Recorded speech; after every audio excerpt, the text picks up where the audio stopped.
Awesome. Yes. Great. Thank you so much, everyone, for joining us. As I said, good morning to some of you, good afternoon to others. We are coming from Alberta this morning, so it is still morning to us. So thank you, everyone.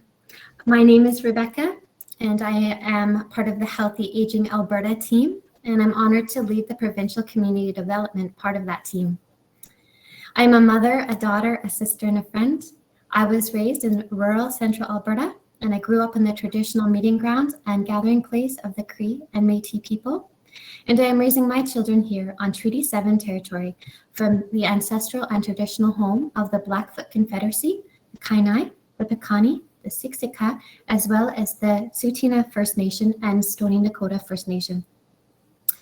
And so just tying it into the land, for me, it has always been about the trees here in Alberta. So when I walk among them, that's where I feel at home, and that's where I often find answers and peace and always comfort. And so I would invite you all to, in the chat, right where you're from, but also what brings comfort to you on the land. Maybe it's the ocean, maybe it's the mountains or the open sky. So we would love to hear that from you so that we can tie again to the ground, find common ground. And so I have always been blessed by these lands.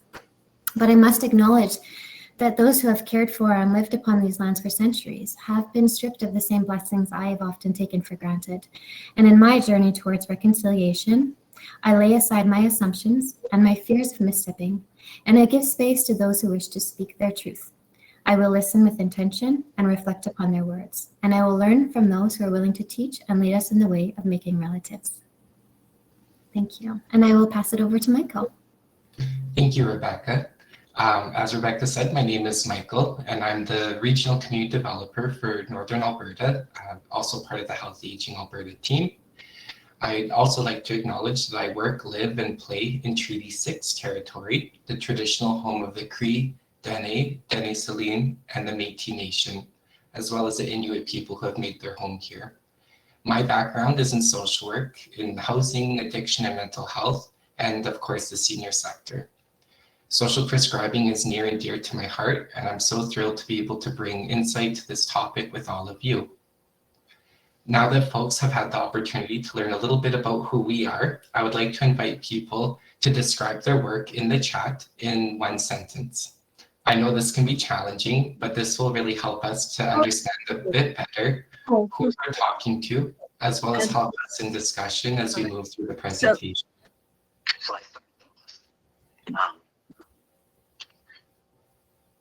Just getting some feedback there from somebody. We're just trying to get somebody online for you, so okay. Just continue. Thank you. That's okay. Thank you. We'll pause and give folks a moment to answer about where they're coming from, how they connect to the land, and again, Michael's question as well. So we'll give you a moment to put your answers in the chat.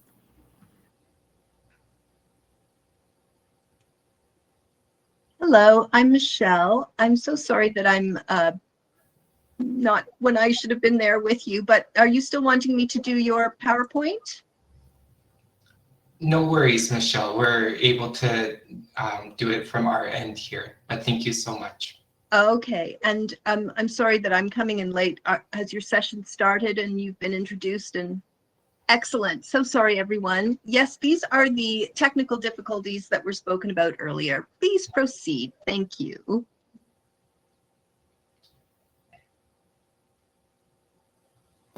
So Michael and Rebecca, can you see the chat? So you can see people responding? Okay, great. We can. Yeah, that's great. Michael, you may need to ask your question again. I'm not sure if folks caught that one. Yeah, thanks, Rebecca. So we were just hoping that folks would be able to put down in the chat what your job is, what your work is. We know this is the Information Referral Symposium for Professionals, but that doesn't tell us a whole lot about who you are. So if you'd like to just drop in the chat just a quick sentence of the work that you do in community, that would be really helpful for us and just help us to build some relations as we move through this online presentation.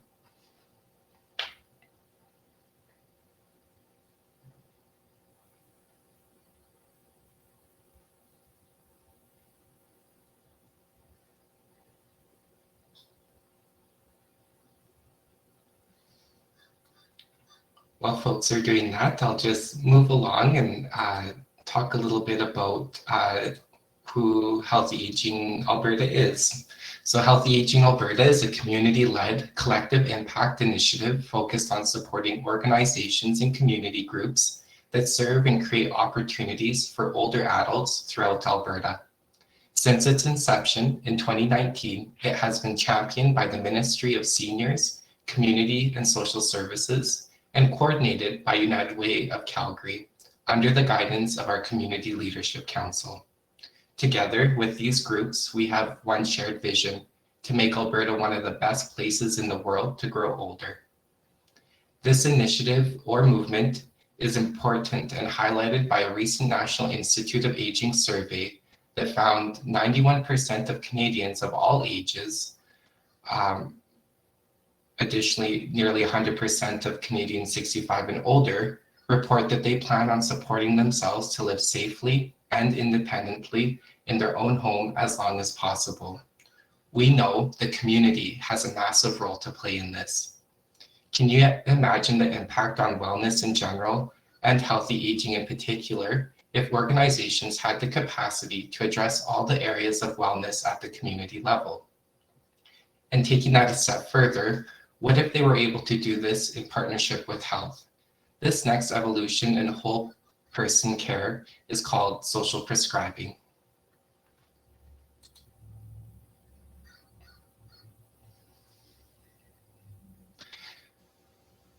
While folks are going into the chat, and I see some awesome responses coming through about your roles around, in Diabetes Canada, Information Referral Helpline, a resource manager I see, a community connection specialist working with seniors.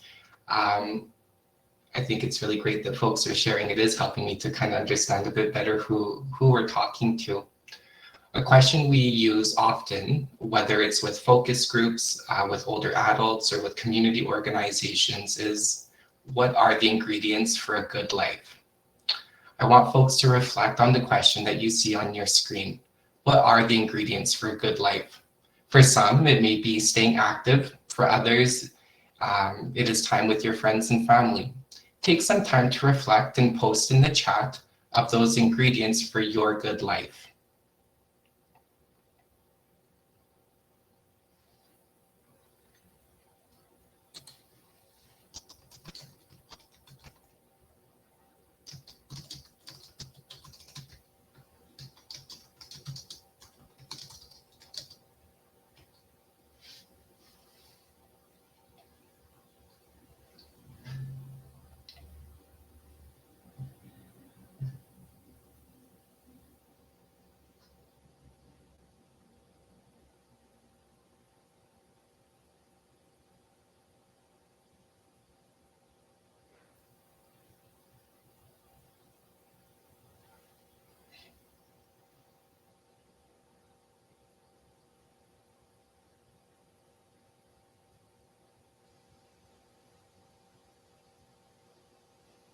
So there's some really amazing ingredients for a good life that are popping up in the chat. And as we look at these ingredients, we can start to notice that they fall into one or more of the social determinants of healthy aging. These determinants of healthy aging include personal well-being, physical and mental health, social support, social environment and engagement, safety and security, and physical environment. So I'm starting to see a lot of ingredients that fall into that physical environment determinant, or social environment, or personal well-being, just being able to get out with time with family and having that good time with them, seeing some stuff around social support as well. Whether you are 10 or 100 years old, all of these are the building blocks to healthy aging and are the focal points of social prescribing and the areas that social prescription touches on.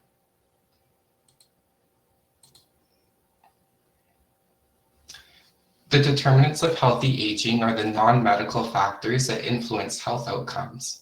They are the conditions in which people are born, grow, work, live, and age, and the wider set of forces and systems shaping the conditions of daily life. This is relevant to our conversation today, as research shows that the social determinants can be more important than healthcare or lifestyle choices in influencing health and well-being. Over 80% of a person's health depends on the social determinants of health, like adequate food, housing, income, and relationship with others. For example, older adults with lower incomes are more likely to experience a disability and die younger than the average age. In addition, disability is likely to start earlier in life for people with lower incomes, further increasing the risk of early mortality.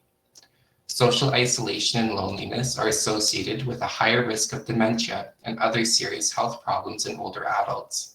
In contrast, having a positive social relationship can help people to live longer and healthier lives. About 8 in 10 older adults struggle to use medical documents like forms and charts. This makes it harder for them to make well-informed health decisions. As mobility decreases with age, accessible neighborhoods and environment with convenient access to grocery stores and safe places to get active become increasingly important. We'll shift our attention to this short video we use to highlight the positive outcomes and impact to older adults through social prescribing in Alberta. This video is available in the Shared Resource tab.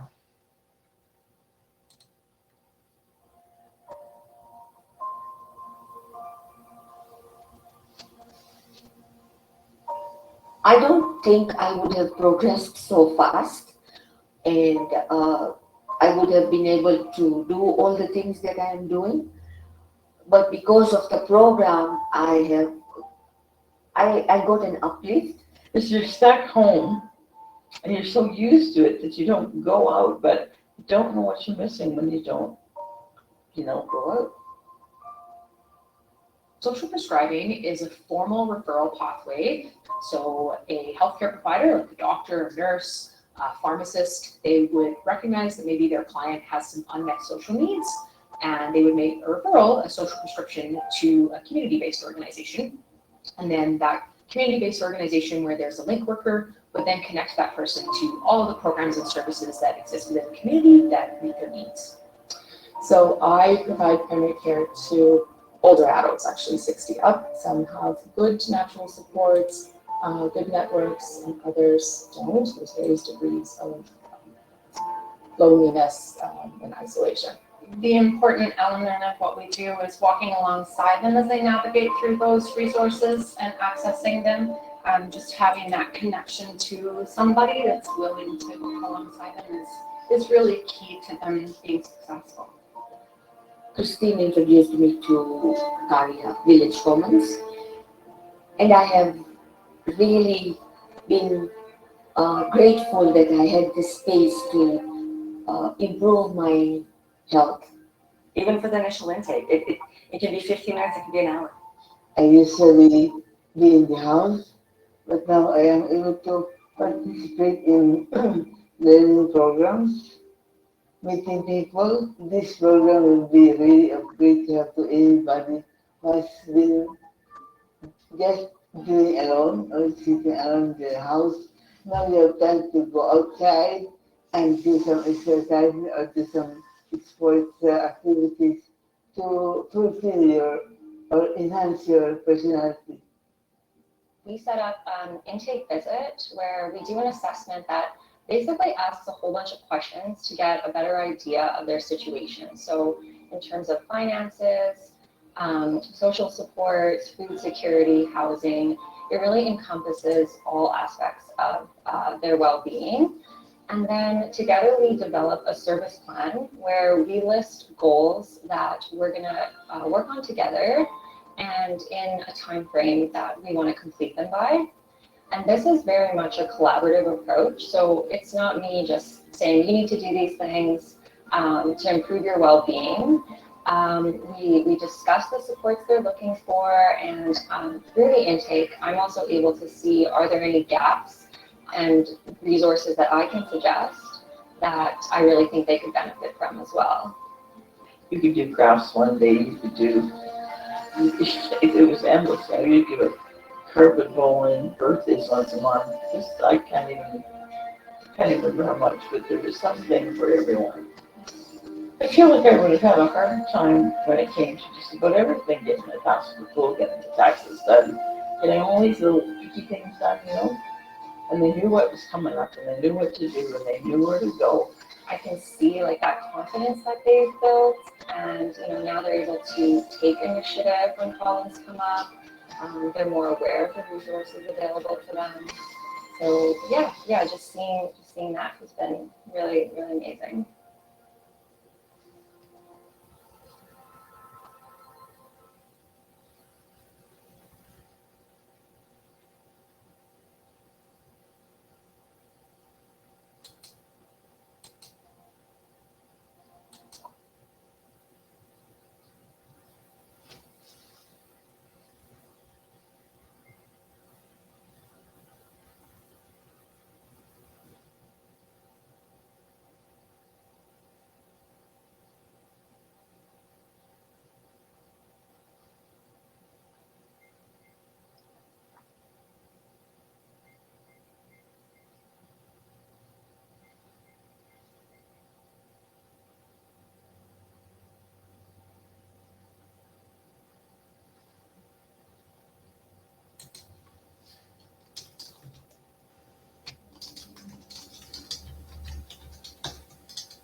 I have been speaking this whole time with my mic off. Pardon me, everyone.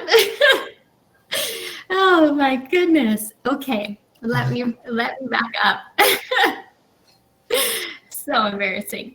So, as Beth mentioned in the video, social prescribing is that formal referral pathway between health and community. And it's a more holistic way of viewing people, because obviously the people's lives are beyond clinic walls and they're beyond social services walls. So how can we really bring them together and also bring them out into community?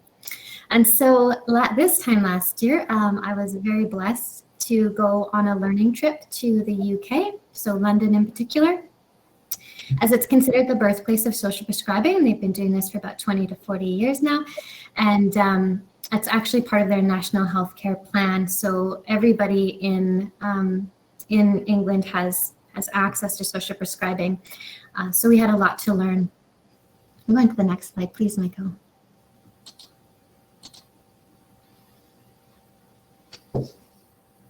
Great. So the most successful models we saw in the UK were the ones that allowed time for link workers to be part of the community. The link worker role includes collaboration with local partners to support community groups to be accessible and sustainable, and to help people start new groups. These communities understood the nuances of asset-based community development, and it was foundational to their success. Social prescribing goes beyond traditional navigational services and even beyond building strong individual relationships, and evolves into building whole and connected communities that in turn supports its citizens. So often when we present on social prescribing, we hear we've been doing this for years, and many have been doing pieces of this work, but it's this knitting together of formal support and community, which is distinct from community services, that has really helped us articulate the whole picture. So there is a duality here. We all know that community supports are essential to well-being, especially when one is navigating crisis, and the link workers work in this space every day, but they also draw out gifts and passions that are unique to that person, and enables the older adult to share them in a way that makes them feel valued. Now, in times of distress, this may seem secondary, but reflecting on our own tribulations, knowing that you're cared for and have something to contribute can make things more bearable. Thank you, Michael. So the social prescribing ecosystem, and central to this social prescribing approach, is the older adults are in the center. Link workers provide the connection or the link between health and community. Someone who is connected to their broader community can bridge an older adult in need to their community and supports. Link workers are not necessarily social workers. They may have a social work background or another human service field, but their primary focus is on well-being and the things that fall into those social determinants of health. They may support a social worker to connect a client to community. However, psychosocial and health needs are met by healthcare providers and health staff, as demonstrated on this slide. Caregivers, family, and community-based senior serving organizations also play an important role within the social prescribing model and highlight the natural supports required to support that older adult after the link worker's professional relationship has ended. So link workers are often hired for their relational skills and community knowledge. While more formal training is important and should be ongoing, the informal opportunities to build relationships in the community is really the heart of social prescribing. The benefit is not only to that older adult receiving the social prescription, but for the referring healthcare provider as well. Putting a face to the program support in healthcare professionals' ability to be confident that their patients are connecting with the caring individual, and it provides the trust to have ongoing conversations for a holistic approach to overall well-being. These are the communities across Alberta in which Healthy Aging Alberta has invested. When we talk about investment, we aren't just talking about the financial investment, but also the rich resources and knowledge of other professionals working within this area. These are the communities across Alberta. So Edmonton, Calgary, and Lethbridge were larger centers here in Alberta that were already doing work in this space, and it made sense to learn from them where they had already started and bolster their existing programs. Investment in other communities were made as well, as they were well positioned to start up social prescribing. They had strong community partnerships in place. Noted in the color purple are rural communities in Alberta doing social prescribing, often with limited resources, but are successful in their asset-based approach.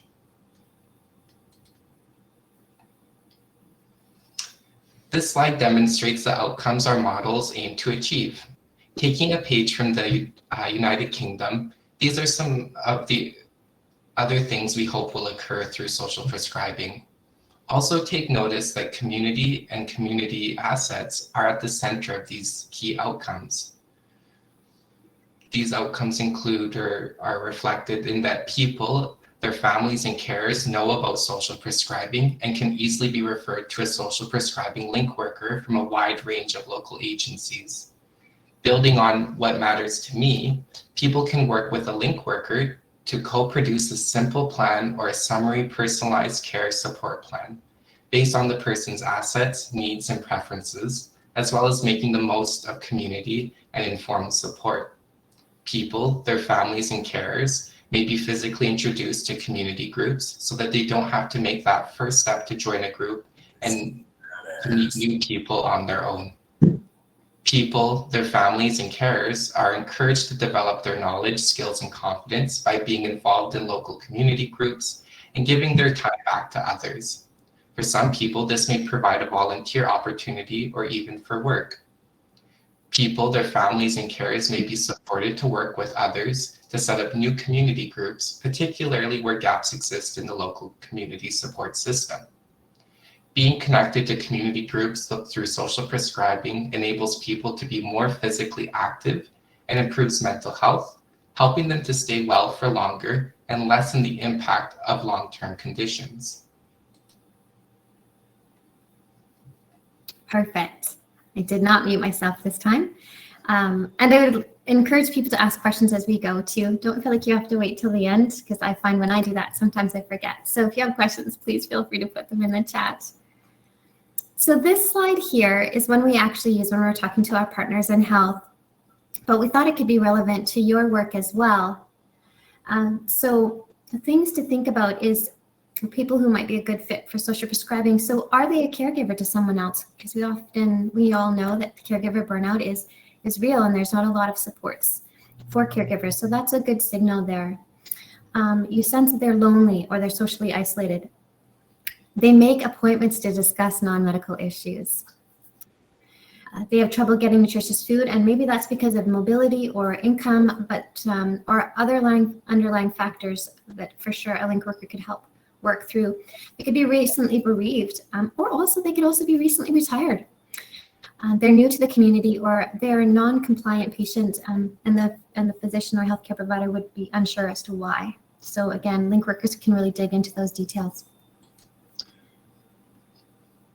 And so some questions that we'd ask if you thought maybe somebody would be good for social prescribing that you could ask them would be, how often are you seeing friends and family?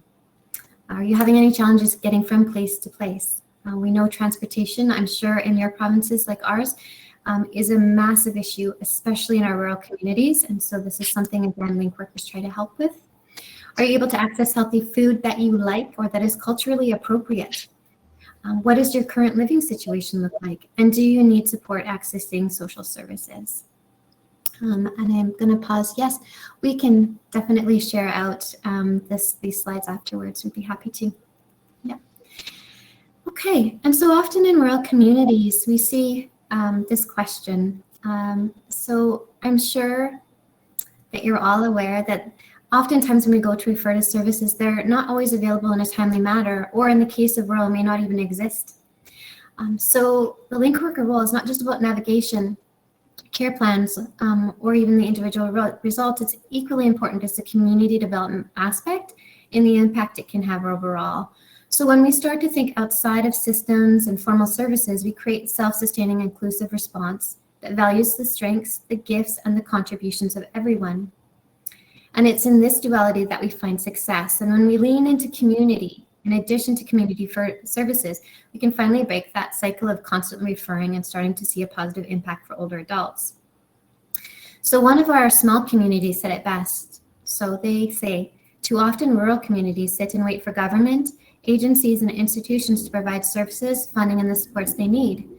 Our thinking must move from why don't we have what we need to we will create what we need and request government and institutions to collaborate with our models of service. It's about building local rural capacity to create and sustain positive change.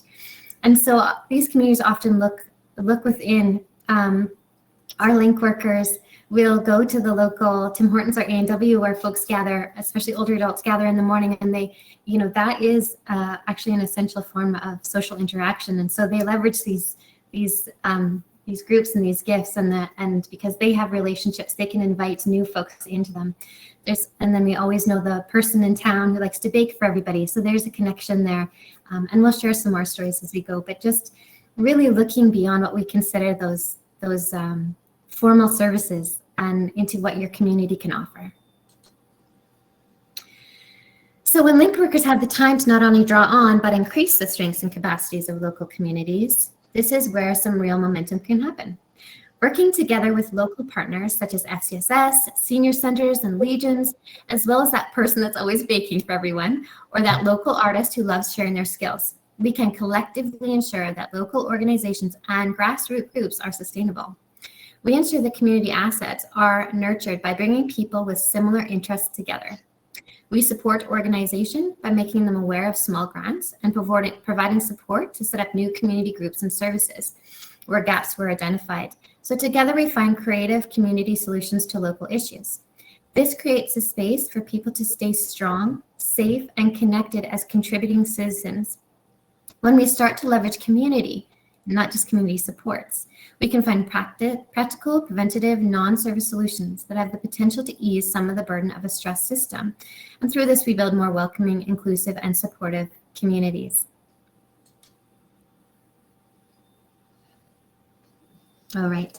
So Bromley by Bow was one of the amazing communities that we had the pleasure of visiting while in London. So this borough is often credited as being the birthplace of social prescribing, and they have a very diverse population, and they're not as affluent as other communities in the city.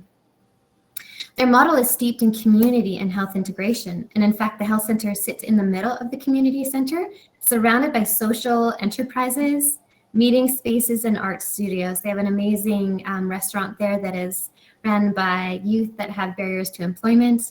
And you'll see older adults taking free art lessons because they give free space to the artists and residents in exchange for teaching. So some really amazing things there.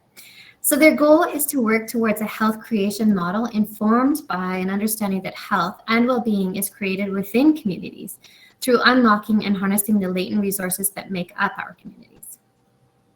They believe ultimately it's people rather than organizations that most inform the direction of their lives and their outcomes. And these outcomes are lived out in a community context rather than within the walls of an organization. So the core outcomes that people in Bromley by Bow value most in their lives are feeling good in myself, connection to others, giving and getting back. So their program and so their programs and models reflect these? And they did garner those by asking that question. What are the ingredients to a good life? And so if we think about some of our rural projects, you did see that some of the folks in the video. So in Innisfil, for example, Tasha actually takes folks, there was a lady in the video who wanted to try Aquasize but didn't want to do it on her own. And so Tasha actually puts on a bathing suit, which is a whole other level of commitment in your work, and goes to Aquasize with her clients until they feel comfortable, and she's introduced them to folks and they can go on their own. She also found a group of women that loved knitting but couldn't do that any longer with the arthritis in their hands. And so they formed a informal hand knitting group now. They actually all lived in the same seniors complex but on different floors and had never met. So now they have this group of friends, because social inclusion to one person could be just one or two really good friends, and to another it could be a large group. In Sylvan Lake, the link worker, Wendy, invites people to ride the Zoomer bus, which is the accessible transportation. She drives it once a week, and folks just ride it for the day for social interaction, and they kind of get off and do things together. So she encourages people, she actually prescribes people to get on the bus with her, and so they have a great time. She also had a lady who was an artist and who loved to paint, and she was quite isolated and lonely. And so Wendy asked her, would you teach me how to paint? So one-on-one, they did a paint session, and then she asked if she might teach one or two more people. So she had another session with about 3 people. And the next day she called Wendy and was in tears of joy and said that she had never felt so purposeful and meaningful before. And now she teaches really large groups, and they are for free. So again, investing in people has made the community better. So those are the things that we really love to hear coming out of this program. Okay, and so some quotes again from our friends in the UK. You'll see here sort of about what social prescribing is and what it does. And from the folks we actually spoke with person to person, they really talked about how local relationships matter. But strong community networks are built on trust, and they take time to develop. Local organizations with deep-rooted community networks need to be commissioned or funded to provide social prescribing services, and support communities to lead and develop the projects themselves, to develop their skills and talents, support and develop people rather than coming at it from a clinical perspective. And also working with people in the community through asset-based community development approach is messy, but they are the ones that will do it in the future.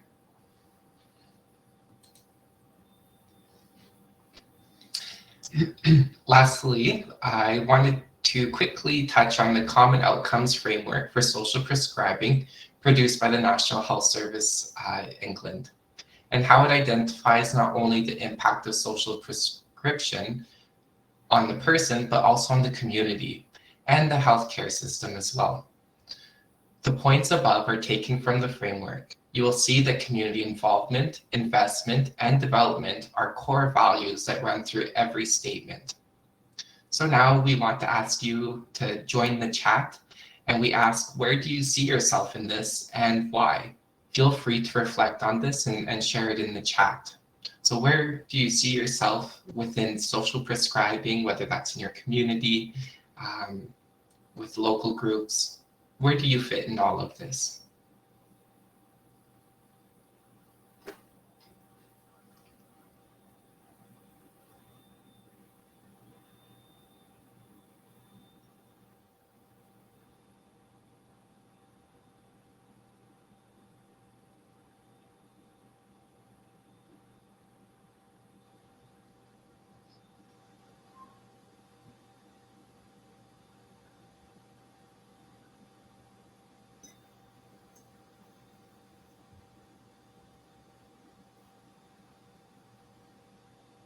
I think another question we could also ask is, do you see the value of this in your communities or in your work? I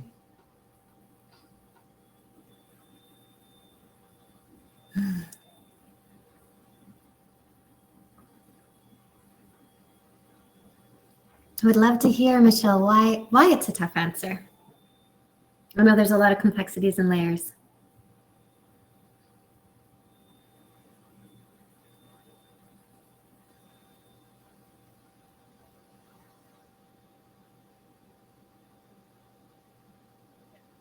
Okay, Rebecca, I'm just going to answer you. Please. And I have the ability to get on the on the microphone. Yeah. So I guess when you were saying you've been to England and I could imagine that place, and I can imagine that place in London is quite dense. And then I'm thinking about, because I lived in Alberta for a short time, I'm thinking about those communities that are so very different because they're so small and they're spread apart. And I absolutely see the value of this. And I'm just wondering, how do you transfer that from middle of London to, the countryside of Alberta? And I think that's a big challenge. But one thing you did say that really, it is a big challenge, but you were saying about those people who liked knitting and they lived on different floors of the same building and they didn't know each other. Like, these are the very simple things that we can be doing to get people, just introducing people that was very very discouraging, but also it doesn't have to be as hard as we might think it would be. But anyway, that's my thoughts. I love that. It's great thoughts.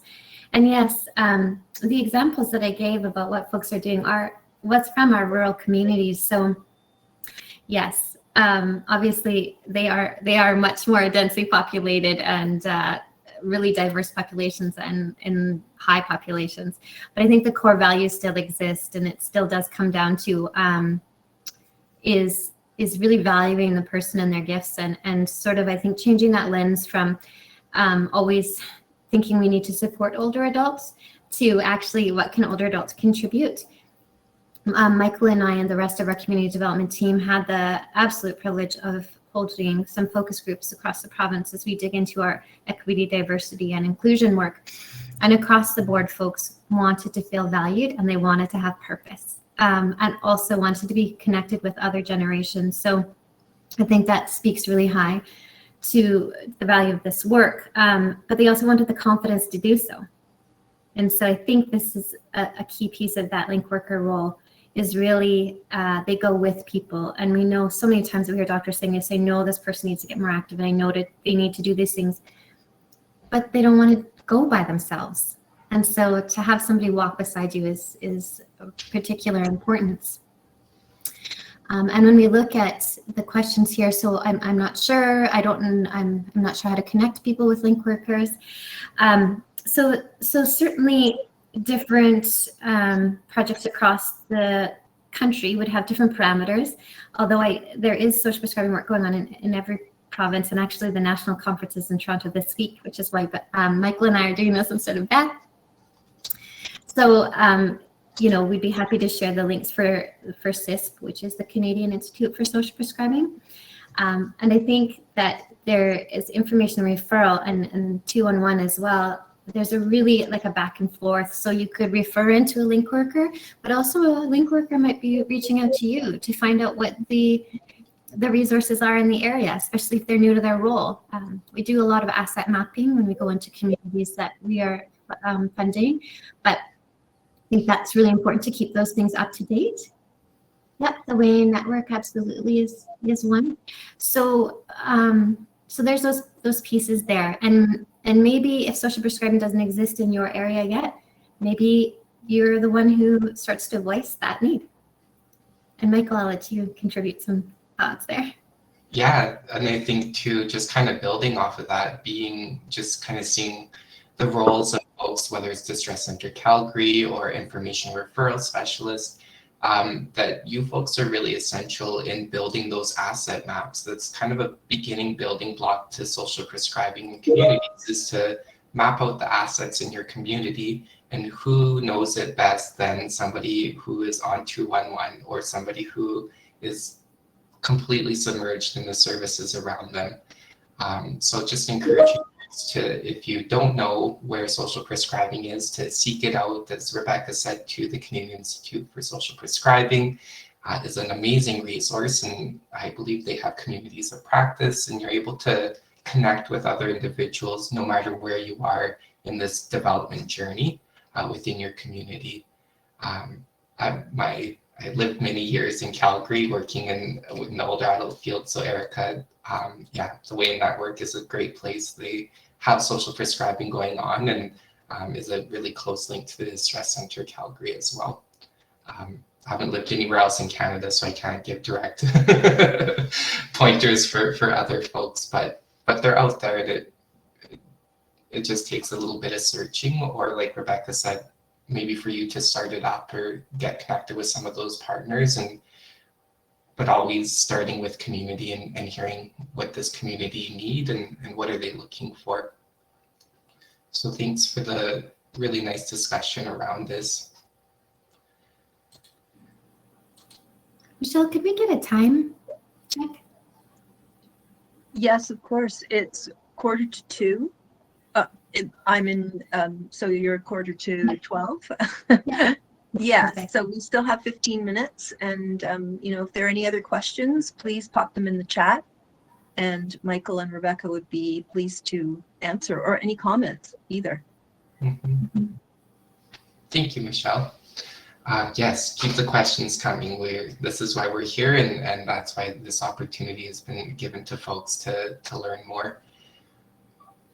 Healthy Aging Alberta has many resources and tools for social prescribing as well. So we encourage you to reach out to us for these different resources, everything from budget templates, data collection guide, referral form template, a link worker job description. I know my time as a program manager in Calgary, starting up social prescribing, that link worker job description was really helpful, not just for hiring, but helping my team to understand the role of a link worker and how it's different than a social work team or an outreach worker with that social work background. As well, draft partnership agreements and memorandums of understanding, as well as asset map templates. I'm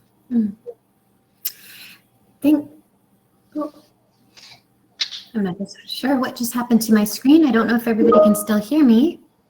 We can hear you. Pretty good glitch there.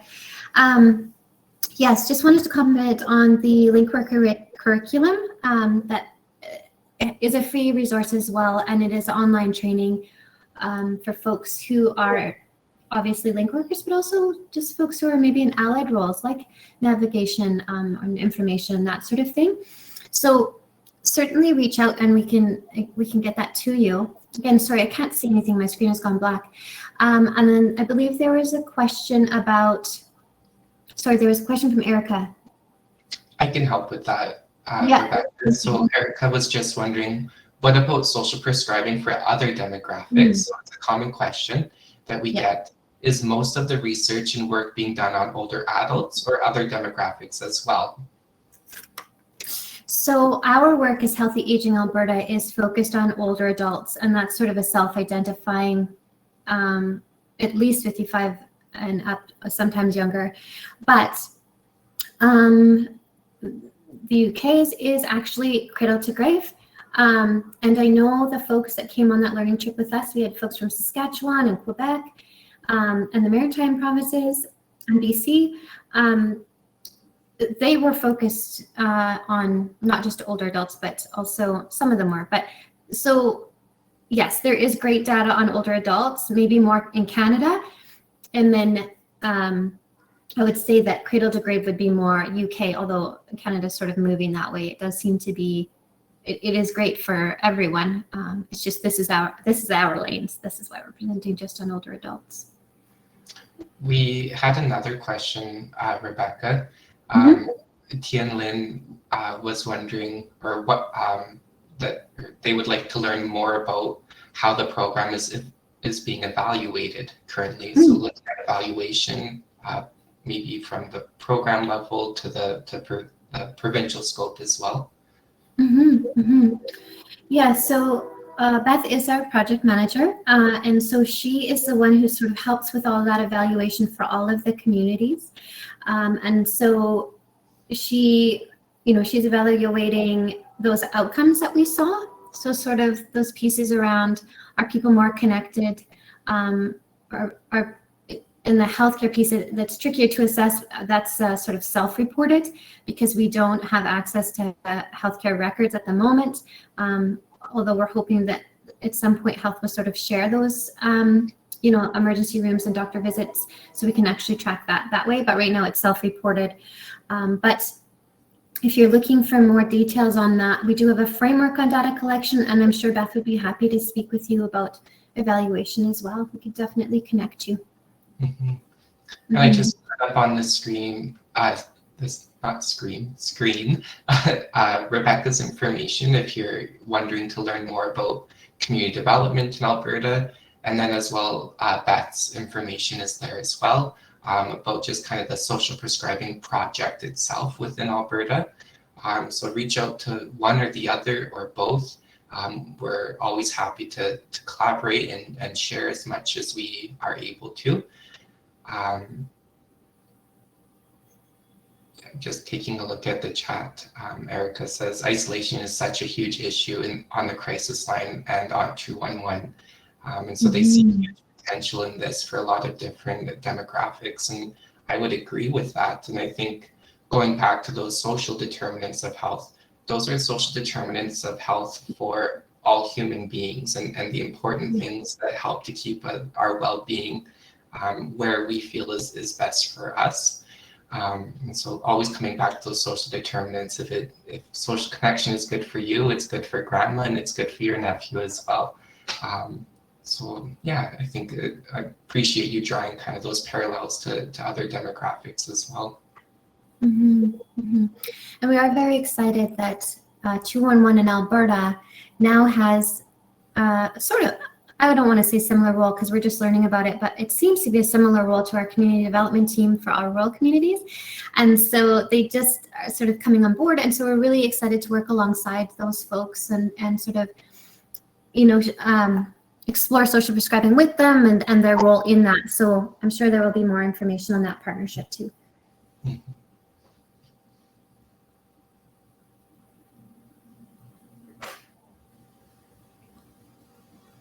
I was just going to say that I think, especially, having a robust 211 means that, a lot of the asset mapping is done. The assets are available. They're not to say there might not be more to do or a different way to think about it, but a lot of that work is done, which is really helpful. Yes, it certainly is. And then, go ahead. Oh, sorry, Rebecca.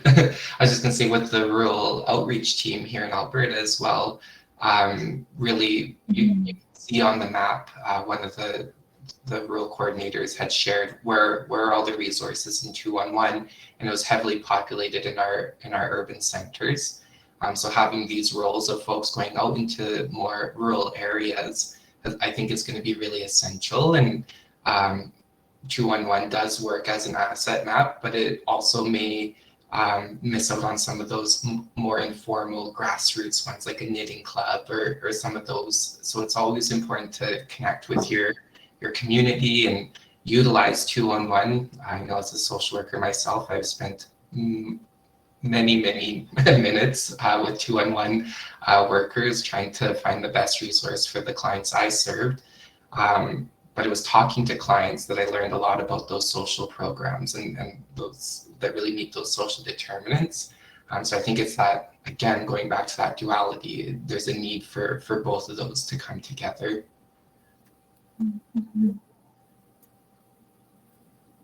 Perfect.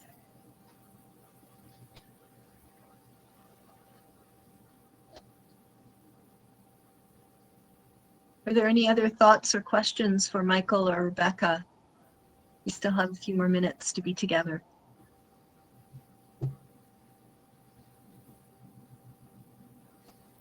We would be curious to know if any of you already have social prescribing going on in any of your communities and how it looks, how it operates.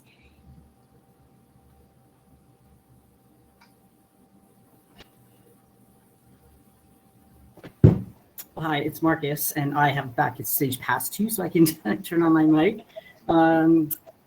in Halton, there was a push and an interest. Our local United Way did a whole community feedback. We positioned ourselves, we're a local data provider. We positioned ourselves as the experts to help make that happen. And then it just kind of disappeared. And now we have in our Ontario health teams, we have system navigators. And so even to try and like get into that system right now is like, I'm just really talking to the wall kind of thing. People are not, that community is not looking at us. So they're probably using our data, and they should be because it's the right one. Yeah. Just even have a conversation with them is like, it's pretty much not happening right now.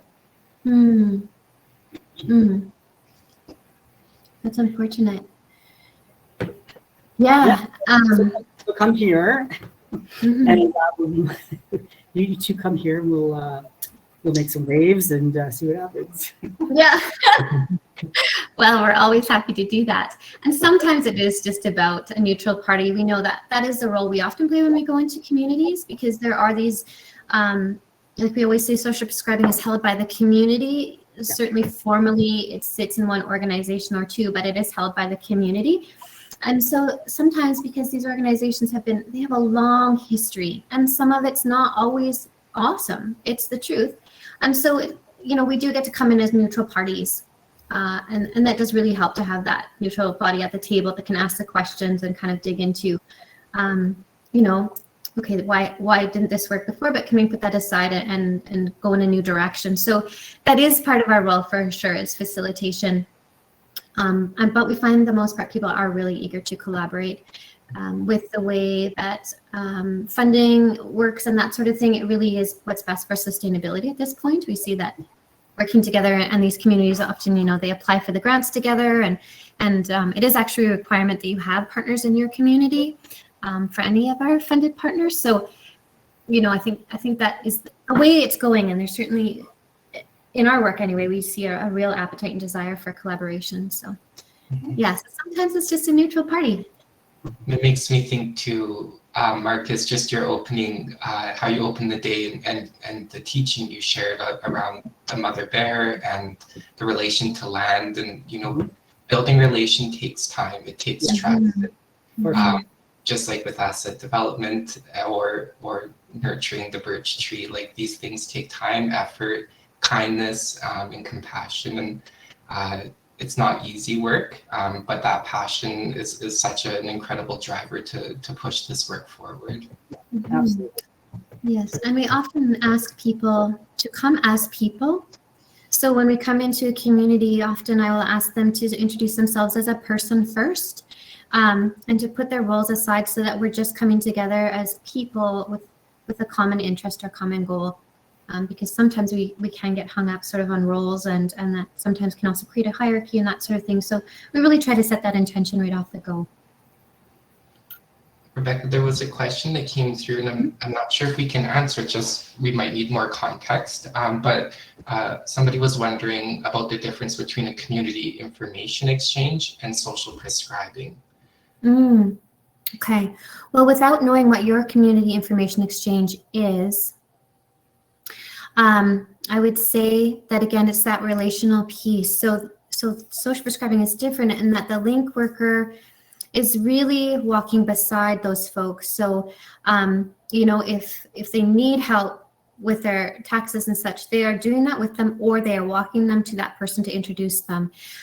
If they need physical movement, they are going with them to to play pickleball or whatever it is. And if they need social interaction, they are taking them to the groups, and they're going with them the first few times and introducing them to people. So I think it's really about the relationship that's different, and also just that community strengths lens. So really looking at those other informal supports, again, like the person who knows everybody that can kind of get the word out there, the guys sitting at Tim Hortons, those sorts of things. I think it's different in that way. Hopefully that answers your question, but without knowing what your information referral is, I'm not sure I did. Maybe I can just interject here that there is a upcoming session at 3:30 today Eastern time, so 1:30 Alberta time, But and it involves the Calgary Distress Center and the Calgary Homeless Foundation, and so their primary focus is on coordinated access, and this is a way to have interoperability through a community information exchange. And that would mean, when you said, Rebecca, well, you know, if we were able to understand what the emergency room access was by some of these people, that kind of information, there would be a mechanism to share that kind of information in an appropriate and private and, you know, managed way. That would be the difference of prescribing versus CIE, or community information exchange. Yes, thank you. Thank you. Okay, well, we have reached our 2 o'clock time, and in order to keep our sessions moving along, and so we give ourselves time for all our technical gaffes. Thank you so much, Michael and Rebecca, for talking so in such a heartfelt way about social prescribing. And I know you've left people with questions. I believe you will share your presentation with us, and it will be posted on the FeedLoop site for all the people who've registered to access. And that will be something that will happen after today and tomorrow. Okay, so thank you so much, and thank you, everybody, and take a little break, and we'll be back again at 2:15. Thank you. Thank you so much. Thank you. Bye-bye. Bye now.